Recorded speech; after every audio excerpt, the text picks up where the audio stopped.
Hi everyone, it's Jaime Alejandro, and I'm here with the Arts Calling podcast, the showcase of independent creatives in the literary, visual, and performing arts. I apologize, I wasn't able to get some episodes out in the last week due to COVID. My family got hit pretty hard, and so now that we are on the mend, we can get back on track, and we have two amazing conversations coming to you this week. So the first one is a special one because the tables are being turned on me. So I am becoming the guest for today's episode, and I am joined by friend of the show, Shahab Zargari, to talk me through it. We had a wonderful time looking back at the last 100 plus episodes of Arts Calling and learning a little bit more about what has taken place here and what I'm hoping for in the future. This was a delightful conversation, and I hope you enjoy it as much as I did. And now about our return guest. Shahab Zargari is an award-winning Iranian-American filmmaker and administrative faculty member of the UNLV College of Fine Arts.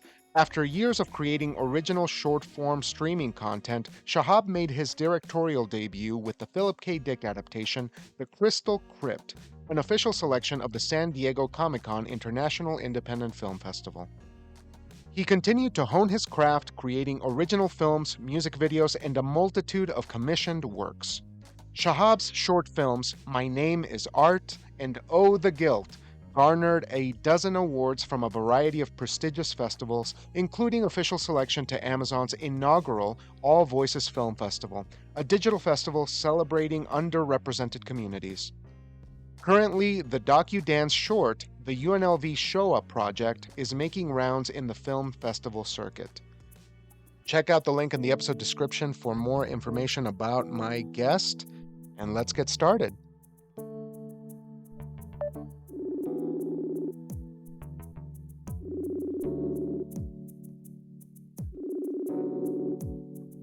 Yep. I think we're good to go. How's it going, man? Good. How are you doing? Oh, I'm doing pretty good. Thanks for taking the time to do this and for this wild idea that you had. Yeah, I'm glad you were receptive to it. Yeah. Thank you for your Jedi mind tricks. I don't know what you're doing up there, but I guess we're gonna try to make it work. Well, at the end of every time you've had me on, at the end you've always been like, you should come back, and I'm always like, what would be the opportune time to do that? And I think this is perfect, right? So Okay. the podcast has now, you've gone past 100 episodes. What's it at the current time as we're taping this? As we're taping this, it's 120 episodes. Woo! Yeah. Wow.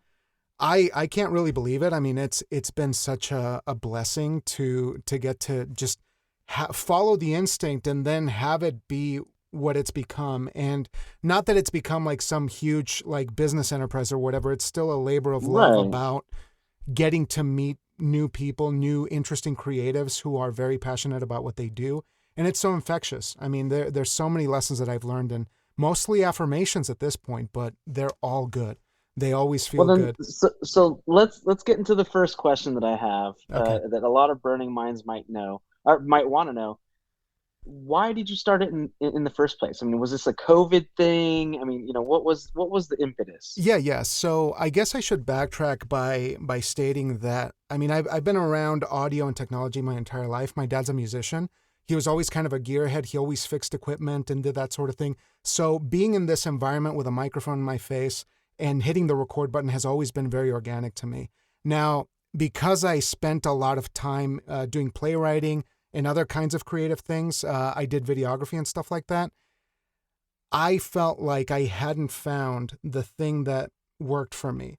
And so to me, during the pandemic, I felt like I had gone back to basics, and I started thinking about the things that actually made me happy. And I went back in time to when I was a kid.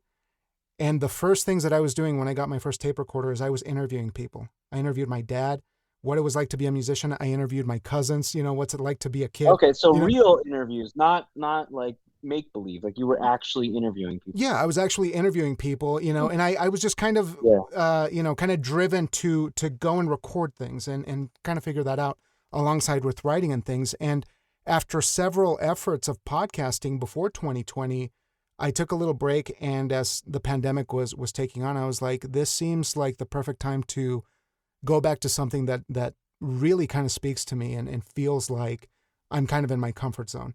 So I mean, I just started being honest with myself around that Hmm. time, and luckily it kind of worked out.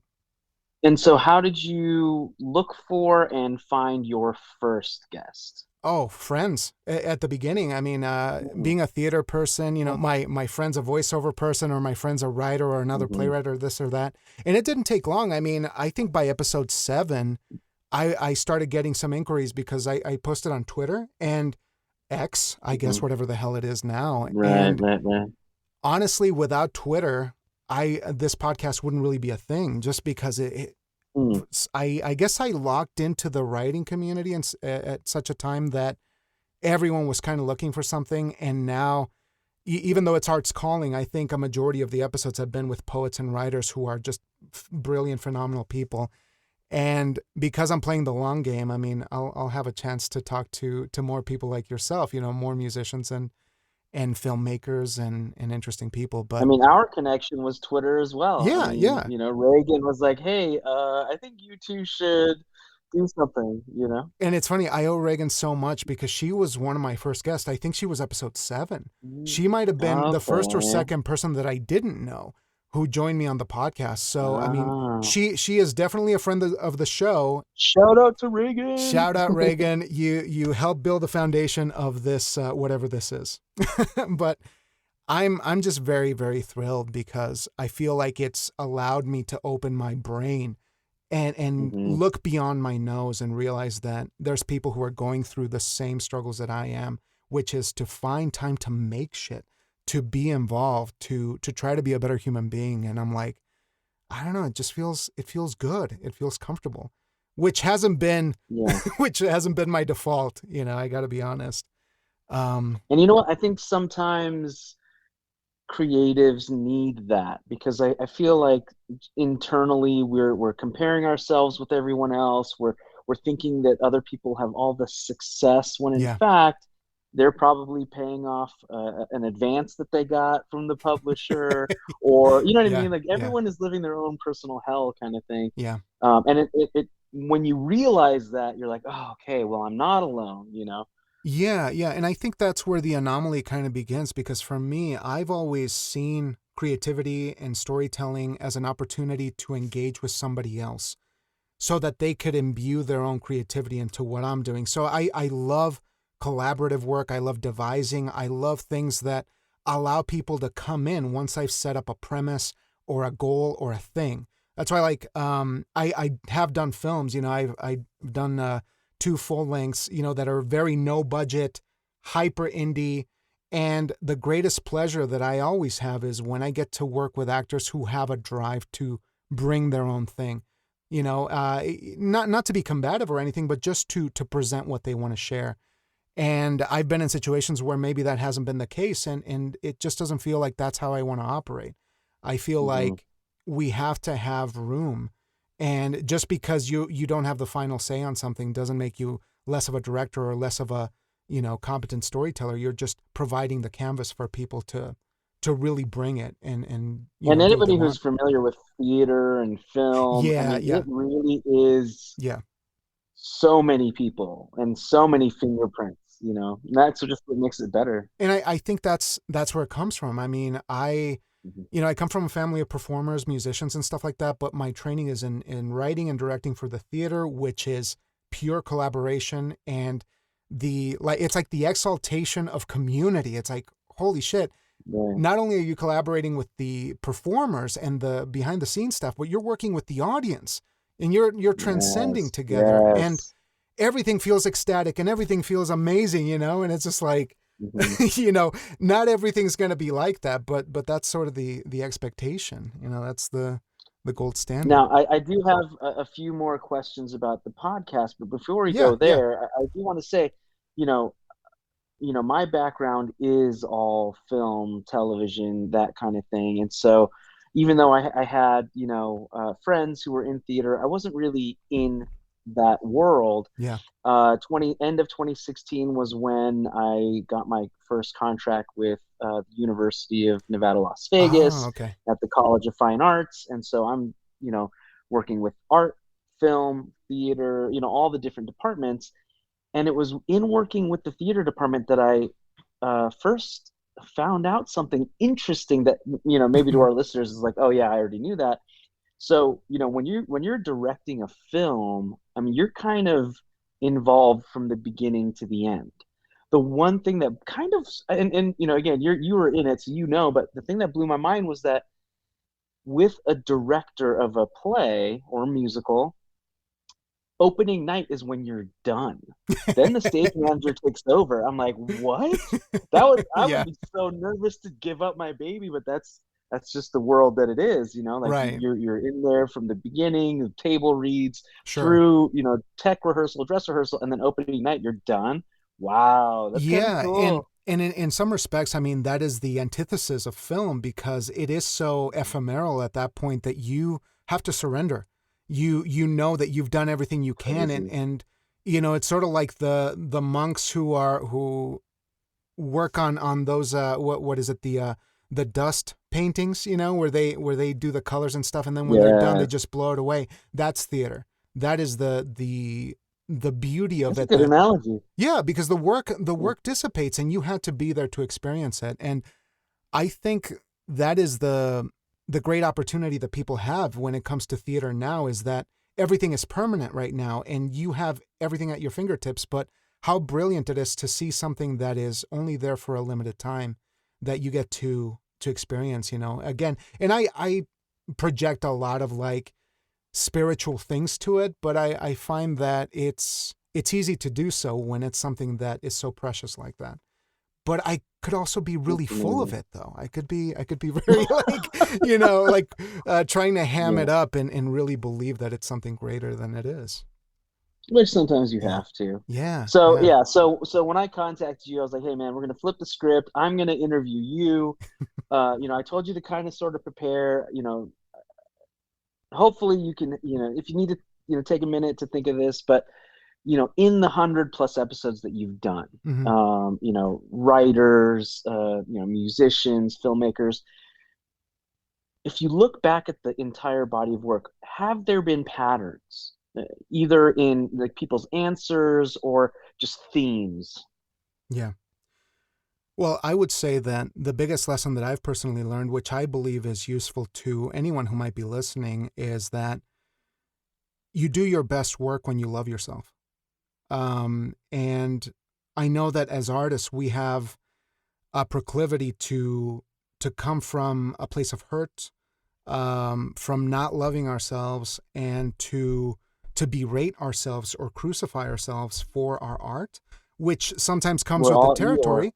Yeah, yeah, sometimes it comes with the territory, but I find that the more well-adjusted folks who are able to transcend and really treat the work like work, like a discipline, they begin with self-love, they overcome those things, and then when there's emotional things happening in life, that's when you channel it like a lightning rod, and then you put it to pen to paper, or you hit the record button, or you start strumming, or whatever it is.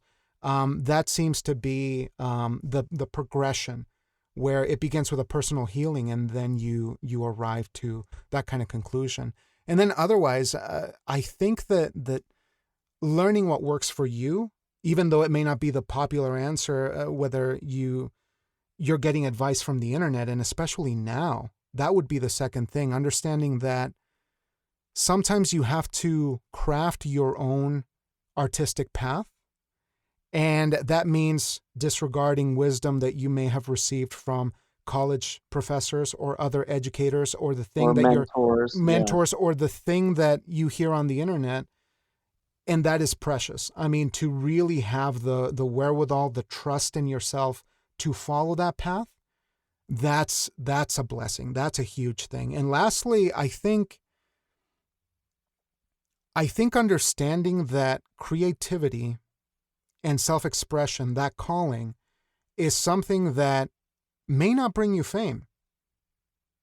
I think it is such a damaging thing that sometimes young folks have this expectation that, as you were saying, we're seeing the curated aspects of successful people's life, and we don't understand that there are thousands upon hundreds of thousands upon millions of creatives who are finding their way to allow their creativity to exist without being famous. And that is just as relevant. That is Mhm. just as important because they're still generating connections and their writing is still being seen.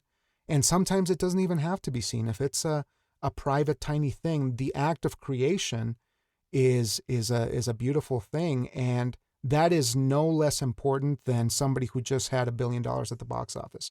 I Yeah. genuinely believe that. And of course, I'm also probably delusional, but I'm okay with that feeling that, listen, I've carved out life for my creativity and my work to provide for my Mhm. family, and I'm there for Mhm. my kid. I'm there for my wife and my family and friends. What else can I ask for in this Mhm. chaotic cosmic world? That's And even, that's it. even sometimes, when Guillermo del Toro's Pinocchio came out, Mm. the MoMA in New York did an exhibition. It's probably all Oh the yeah. little things, and then they always have the exit through the gift shop book. I didn't go to the exhibition, but I bought the book because oh my God, love Guillermo, Yeah, love stop it's motion amazing. animation, and literally the first couple chapters of this book are about how someone who has Oscars, someone who has the trust of these big, huge Hollywood, companies, nobody wanted to do it. Mm. So even us, who we would deem as successful, he had to shop it around for 13 years And to that's get it disgraceful. I done. mean, the fact that Um, the studios do It, not so it do is not touch. disgraceful, but you know what? To me, it makes me feel good. I'm like, okay, well, Yeah, if someone of that stature, who I feel is already a success, it has the same struggles, then okay, then I'm not alone, yeah. in doing that kind of thing. On Instagram, I think the handle is inspired to write. Do you know who this is? Do you follow this person? Possibly. I may even be following them, but I'm not sure. Yeah. So I'll have to go back and look and send it to you for show notes or something. But it's just this lady, and I don't know what her main mode of art is. I don't know if it's painting or writing or whatever it is, but almost every day she puts these mantras, these like almost meme-esque like sayings that's just from her journal, just different things Yeah. she's saying. And it's all things like, almost like what you were saying, like, okay, well, if you've been hiding all of your work, now is the time to share it. Right. Or if Right. like all these things to kind of like, and I think that's why her account blew up, because it's Yeah. so inspirational when we get so bogged down in our, Mm-hmm. oh, I can't make it, or I'm not as successful as I want to be. It's like, no, you know what? Don't even go there. Yeah. You Yeah. know? And it's so powerful because sometimes the greatest medicine is to not get it from ourselves. And that's why, Mhm. podcasts are so effective. That's why memes and social media posts are so effective because you've had those thoughts before when you've been optimistic, when you've had a good day, but when they hit you at the right moment from somebody else who Mhm. genuinely crafted something to make you feel better, to try to lift you up, I mean, So that's a powerful. drug. I mean, it allows you to come back up, Yeah. come back to life, and feel rejuvenated because we need more affirmations. And I was just talking to a guest previously about just the idea of how mantras come from cliches. I mean, I do feel that there's a kernel of truth there, and we dismiss it. We're so easy to be jaded when people are Mhm. legitimately trying to give you good, to pass on something good. And then you look at a post like that on some days and you say, why is this even here? I'm in a bad mood today. I don't need this shit. And Mhm. and then you Mhm. dismiss it. But if you take a moment, take a breath, sometimes there's good there, even if it might seem hokey at first. So that's Yeah. that's the area I want to be in. That's the world I want to navigate, is just cliches and good feelery to balance out the madness and the the brutality of this world. Nice. And so when you're looking back at the 120 episodes, are there any like standout moments where you had an epiphany, where you were like, oh wow, I did not think this is where it would Oh go, God. and then you ended up using that in your own creative work? Honestly, this is going to sound very hokey, but every episode makes me feel like I'm riding my bike and somebody just pushed me in the best way to keep going a little bit faster. That I Gave you feel that like boost. every conversation is a reminder that I'm going in the right direction because I haven't stopped. And Another. one of the biggest reasons why the podcast has been so therapeutic and helpful for me is that I used to just keep things to myself and be very secretive about sort of what my life is supposed to be, was supposed to be. And the moment I opened up, the moment things started flourishing a lot more. And I'm going to be completely honest, before the pandemic, before the podcast, things were not ideal in my life personally. I feel like I have been able to get out of the poverty mindset in terms of creativity, in terms of finance, in terms of life, all of the different facets of it, and reminded me that if you release, if you let things go and share, right? Kind of the same thing that we were talking about before. If you start sharing Hmm. what you have to offer, you won't run out. And there was a part of Right, me that felt right. like, what if it's not perfect? What if I do run out? What if it's the last great idea I have? And there was a dry spell of a while. I mean, I had periods of on and off writing and things like that, but the moment I really started getting into these conversations and internalizing what's been said, I mean, I just feel like these last 2 years have been the most productive I've had in my life, and I've been writing and recording most of my life. But even so, this feels like this is genuine work now. This is honest work, and that That's can only amazing. happen because of you, the guests. You Hmm. particularly. I think I had a great epiphany because you're a multi hyphenate. You Hmm. wear it proudly. You are out there doing what feels right, and you're sharing, proudly. And that is a great inspiration to me. So I got to thank you because Well, thank you. you that's the sort of model that I want to emulate. And it's such a pleasure, man. Like listening to Well, your thank you. album, watching your films online, that's just infectious. And so that's the gift that you've given to me, much like, a lot of the other guests in other ways. But Amazing. Now, I have been thinking, the past 6 months, past year, am I oversharing? You know what I oh mean? Like, yeah, and yeah. not in a way of like I will, annoy people, but almost to the point where, I feel like I'm sharing it to show these are my strengths. Mm, If we're going to collaborate or if you want to hire me, right. I can do film, I can do animation, but maybe not bring me on as the director of a play kind of Yeah. thing, right? So like these are my strengths, but it almost feels like, and I could be totally wrong, and it's just self-analyzing and like you said, like Mm-hmm. beating myself up. Does it is me oversharing making people think I've reached success Uh-huh. and so they cannot collaborate with me, or I'm too expensive for them to hire me, which neither are the case. Yeah. But is that what they're taking from my oversharing? I don't know what the answer is, but I'm starting to feel that, where people, it's almost like they're like, oh well, you have enough, or you're Right. you're where you want to be and I'm not. I Right. don't think as artists we're ever Yeah. where we want to be. There's always the next thing. Yeah. So And that is such I don't a know what. it's a complex question, right? Because I struggle with that every single day, with the podcast and some of the other things that I'm working on. But I'm realizing, and this has been affirmed by these types of conversations with the guests, that we are a gradient, right? It's not a black and white thing. And it especially is dictated by the type of work that you're doing and the type of service that you are. I mean, we're serving in different ways, right? I feel like I would act more like a nonprofit for myself because I don't podcasting, unless you're famous, isn't really a money making endeavor, right? It's not a thing that's going to Right. make me rich or whatever. So for me, I'm not looking for that. And so I don't expect to use myself as a brand to be the product, to promote the podcast and this or that. The podcast just is. Whereas if your intention is to be a working professional in an industry such as yourself, who already is in a production industry, that's a service and a business within this capitalist society. And so you got to play by the rules and you got to use every Yeah. angle, right? And if that's the game that you're playing, you got to play by the rules.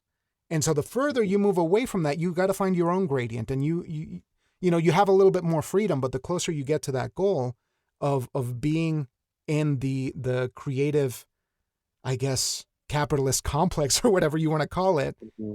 I Mm-hmm. mean, that's what you got to do. And so promoting yourself as a brand, I mean, that is a strategy. And I do think that it's costly personally because you do give away the secret sauce, I think.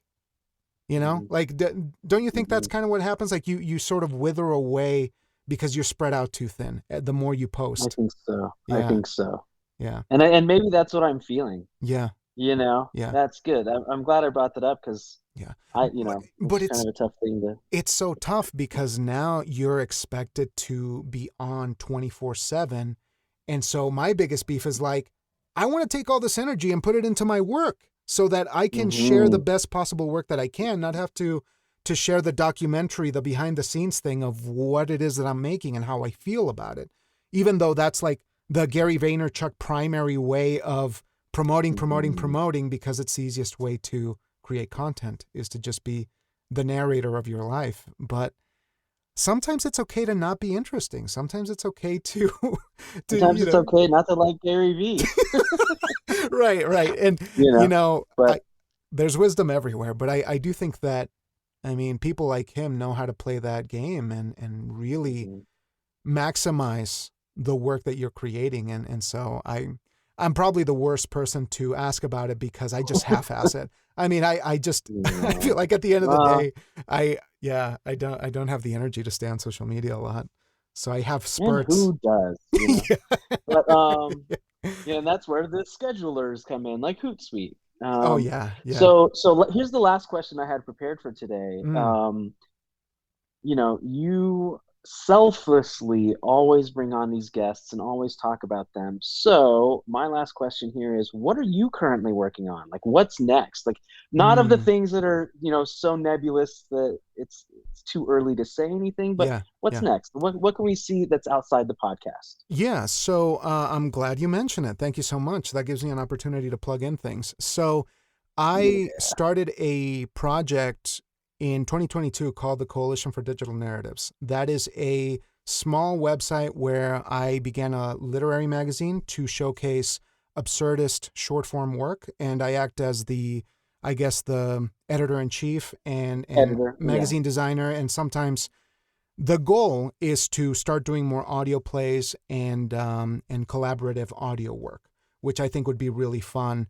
But right now, it's just, again, a self-funded sort of project. And in the year that I've created this, I mean, we've produced 4 issues. The last one just came out, and it's been so phenomenal for me, to have that sort of editorial responsibility and learn from. And in terms of writing and recording, for me, I have gone to fiction and plays again.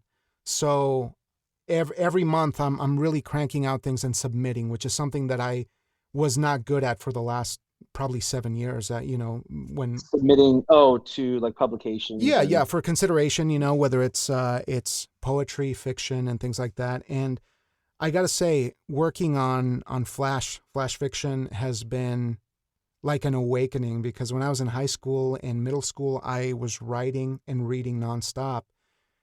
And it's just been like a beautiful homecoming to be able to crank out some pieces of fiction and start to create something that feels like a portfolio of work, like a body of work.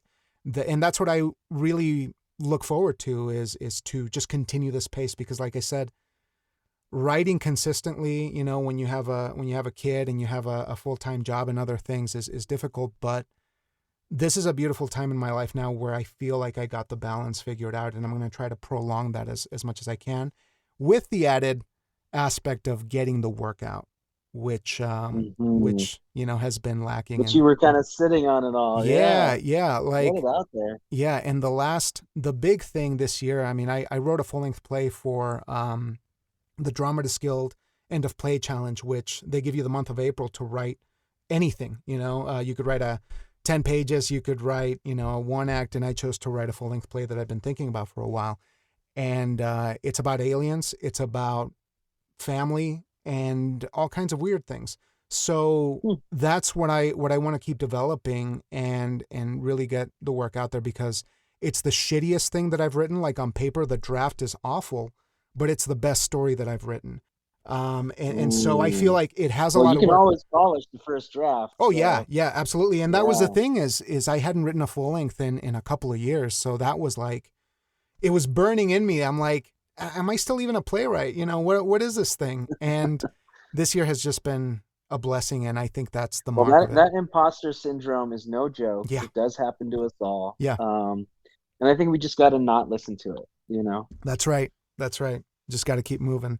But, dude, you have held the room quite well. And I'm so grateful for you. That was, I feel Well, like I'm venting, I do other podcasts as well, so it's not that I'm new to this game, you know. Um, but yeah, man, I mean that's like super cool. Speaking of new things, yes, I purchased the Pinocchio art of, Yeah. making the Pinocchio book. We just released our first art book. Like, Oh dude, like I yeah. love those. Like, I got the Into the Spider-Verse one. All right. I've got so many of these where they show you all the character designs. I mean, everything that goes into it. And I was always like, man, I want one of those one day. Hmm. And we just released it. Oh, We used Blurb. It's one of okay. these what do you call them, print on demand kind of Sure. things. Sure. And so if you want, you could do the digital PDF version for your iPad or the exquisite, high quality Yeah. photo finish hardcover. And it was of my directorial debut, The Crystal Crypt. So Hmm. it's got all the storyboards, it's got all the character designs for the animation, the props, I mean, everything. And I had always wanted one, and it never seemed not impossible, but it was like, well, who's gonna care? Who's gonna? And I was like, you know what? This is the 10th anniversary of that film. We've got to do it. It's amazing. So kind of put that thing together. My wife did, she edited all the text and everything. And so super, super excited about unleashing that on the world. Okay, that's really awesome to hear. And I want to kind of turn the tables back on you here so that I can ask you what the curation process of something like that is, because, having done some indie short films before and a couple full lengths, it is like a titanic thing, for people who are doing it in the indie world. So I'm curious, how did you curate that in from an emotional perspective? Because that's like when you're looking back, everything, I don't know if you're like me where everything feels so personal and everything has to be in there. How did you sift through and make So something worthwhile that's a there? good question. That's a good question. So it was a little bit of, because at the time we were doing several crowdfunding campaigns, Hmm. and so half of the stuff was already shared on social, on these different things. So that was kind of easy. But also, in preparing everything for the live action shoot, we brought on amazing LA artist Kiyoshi Nakazawa. He calls himself Lucky. If you want to look him up online, Lucky Nakazawa, to do the storyboards. So we got him early. I mean, even before we did any crowdfunding, we sat in a hotel room in LA. We paid him, and we just kind of went through the script, like, okay, well, what does this composition look like, that kind of thing. So we had that. We had that. We had the social media posts. We had all kinds of video, which didn't make it into the book. But aside from the, because you saw the Crystal Crypt, right? Yeah. Did you see Yeah. this one? I think I saw a Yeah, bit of so it. Yeah. it was 2D animation, it was CG, it was live action. And so for the animators, we had all kinds of reference material that we had to submit to them in order for them to kind of hone in on what we were doing and all that kind of stuff. And so I kind of had all this stuff on hard drives in a Dropbox, so it was just a matter of, like you said, curating it. So, okay, so I'm sitting on this mountain of stuff. What comes first? How are we going to separate the different chapters, if you will? Which there aren't really chapters in the book, but the table of contents tells you, okay, well, animating pencil tests are on, from here to here, Hmm. props from here to here, kind of thing. So, it took a couple weeks, but it wasn't really as laborious as you would think because we had to be prepared in Hmm. the beginning. Yeah. Yeah. Yeah. So looking back on this, because 10 years is a big milestone to, and just big enough to look back on a project of that size. Can I ask you what your thoughts are on your own project 10 years after the fact? And what are the feelings that you're left with after so much time has passed? So, and we, if you want to hear the complete history of this, go listen to my first guest appearance on Arts Calling. But I had not directed anything at that point.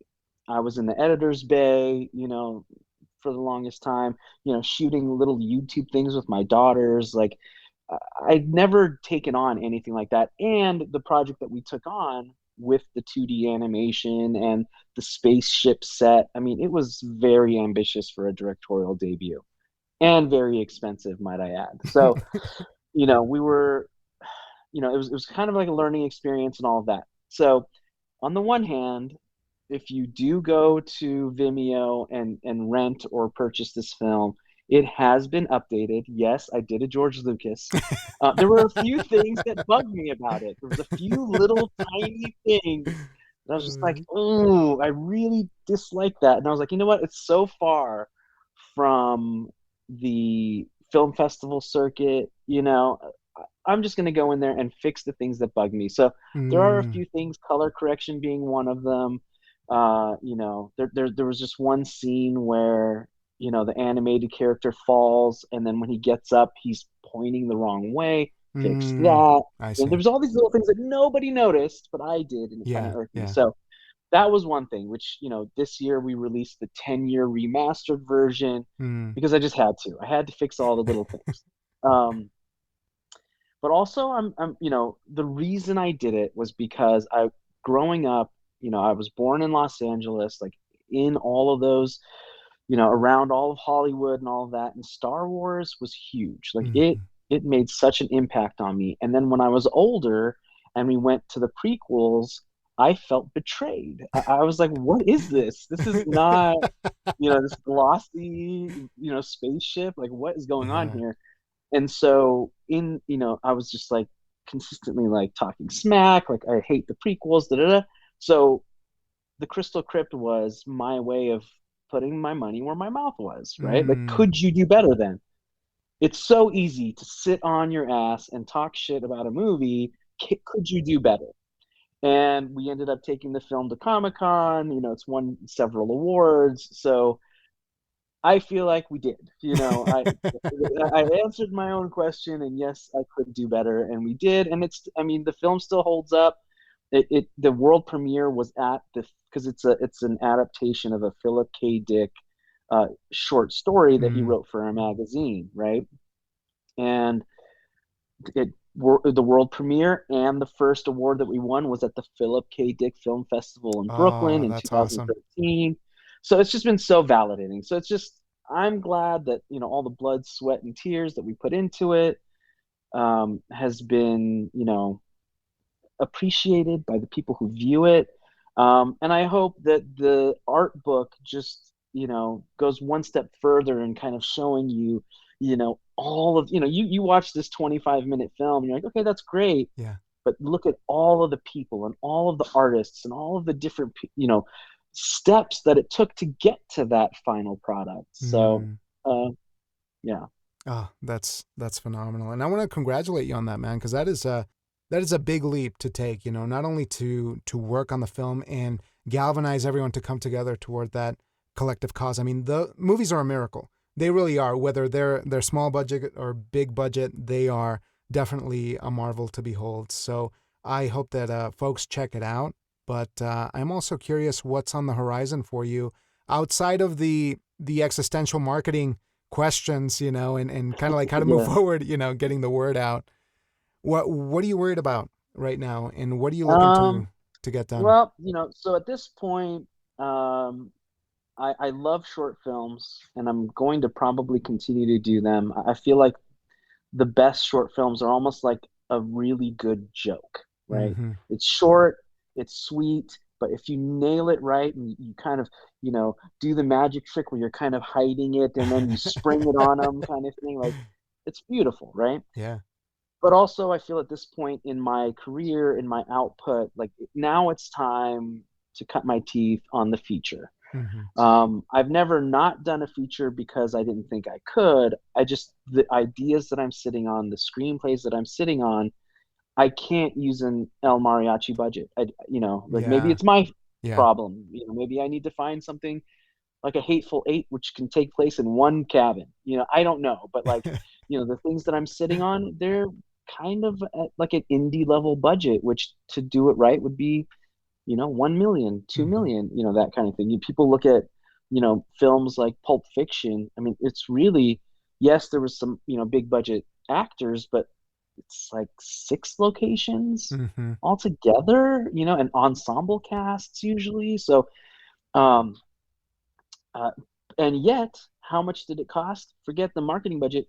Pulp Fiction, it took 8 million to do the production of it, Yeah. pre-production, production, post-production.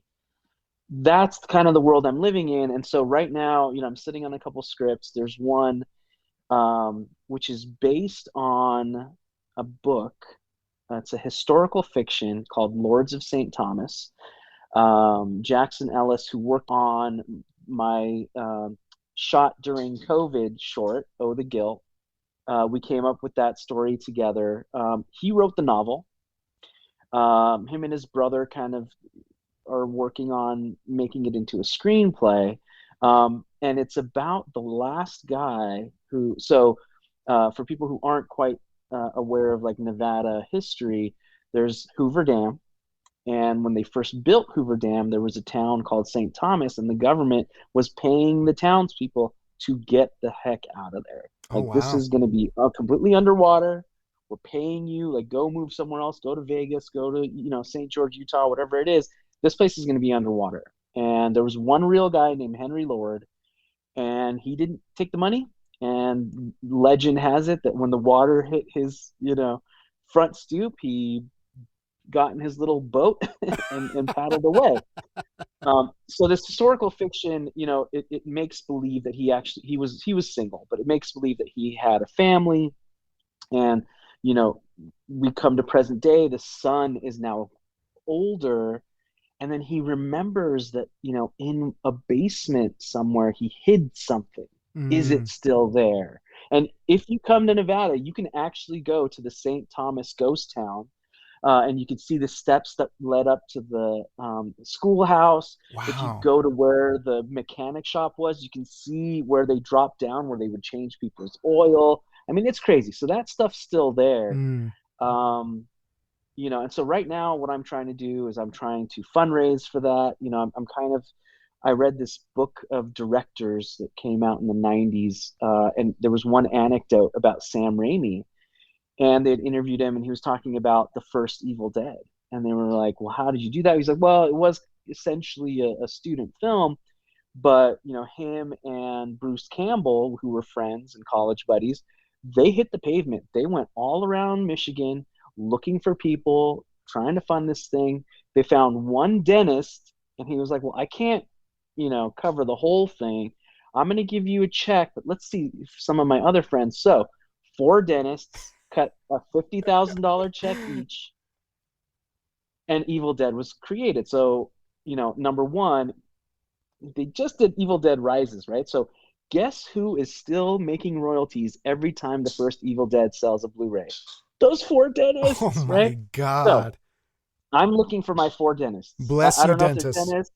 I don't know if that's is it real estate developers? I don't know, but I'm looking for people who have always dreamed of being an executive producer, where that they would love to have their name, that kind of thing. So that's kind of the process that I'm in. So we can fundraise for this Lords of St. Thomas. If anyone's interested, the novel's out there. Read it. It's such a good read.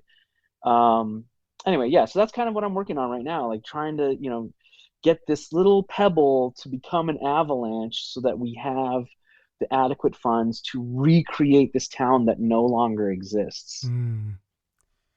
Oh man, that is beautiful and exciting, and I'm Yeah, and really a bunch of hoping. other things like you know Yeah, what I yeah, mean? Like yeah, there's, yeah. we're all working on 7,000 different things, but I think that a nice indie feature to kind of show that I can do more than just the shorts, I Mm-hmm. think that's my next Yeah. thing. That's So, the whale. You're on your hmm way, and it's looking for super my Moby inspiring. Dick. That's right. Well, listen, man, I want to thank you so much for this. This has been such a blast, and it's Dude, congratulations on breaking 100. That's thanks. that's huge, man. That's huge. So, Yeah. congratulations. It's been a blast, and again, thank you so much for inspiring me. I know that these conversations are just a little bit of your time, but you've done more to help my psyche, and Awesome. it's wonderful to You're see. doing good stuff, so keep it up, man. All right, man. Well, I'll let you enjoy your Sunday. Thanks for being a badass. Thanks for turning the tables on me. Right back at you. And I'm going to post links to all of your stuff and all the things that we talked about on the podcast so that folks can check it out. But Awesome. we're going to talk again, right? Like, We will. We will. give me I'll come 6 back. months. And all right, man. Awesome. Happy writing, happy directing, and I'll talk to you soon. Right back at you. All right, bye.